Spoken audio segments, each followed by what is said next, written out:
காஞ்சிபுரம் அண்ணா line சங்கம் சார்பில் 99ஆம் நாள் தொடர் சேவை சங்க தலைவர் பூபதி தலைமையில் சிறப்பாக நடைபெற்றது. காஞ்சிபுரம் காமராஜர் வீதியில் உள்ள சித்தீஸ்வரர் ஆலயம் முன்பு அண்ணா லயன் சங்கத்தின் சார்பில் 99ஆம் நாள் தொடர் சேவை சிறப்பாக நடைபெற்றது. சங்க தலைவர் பூபதி தலைமையில் நடைபெற்ற விழாவில் சங்க செயலாளர் கிருபாகரன் முன்னிலை வகித்தார். அண்ணா லயன் சங்கத்தின் தலைவராக பொறுப்பேற்ற பூபதி, சங்க நிர்வாகிகள், பொறுப்பாளர்கள் இல்லத்தில் நடைபெறும் பிறந்தநாள் மற்றும் திருமண நாளில் ஏழை எளிய மக்கள் பயன்படும் வகையில் நலத்திட்ட உதவிகள், அன்னதானங்கள் வழங்கிட கேட்டுக்கொண்டார். அந்த வகையில் சங்கத்தின் உறுப்பினர் லயன் பன்னீர்செல்வம் கிருஷ்ணவேணி அவர்களின் மகள் யாழினியின் பிறந்த நாளை முன்னிட்டு காலை 9 மணி அளவில் காமராஜர் சாலையில் அமைந்துள்ள சித்தீஸ்வரர் கோவில் வாசலில் சிறப்பு அன்னதானம் வழங்கப்பட்டது.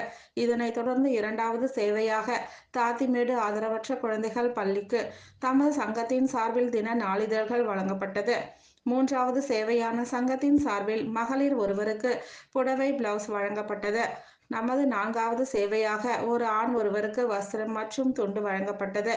ஐந்தாவது சேவை தினமும் ஏழை எளிய மாணவ மாணவிக்கு நோட்டு புத்தகம், பேனா, பென்சில் வழங்கப்பட்டது. ஆறாவது சேவை தினமும் நமது சங்கத்தின் சார்பில் அமைக்கப்பட்டுள்ள அடர் வண்ணத்தை பராமரிக்கப்பட்டது.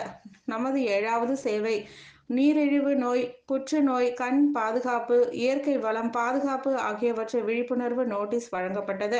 இந்த நிகழ்ச்சியில் சங்கத்தினை சேர்ந்த குமரேசன், யுவராஜ், நந்தகுமார், சேகர், கமல்தாசன், பன்னீர்செல்வம், உமாபதி உள்ளிட்ட பலர் கலந்து கொண்டு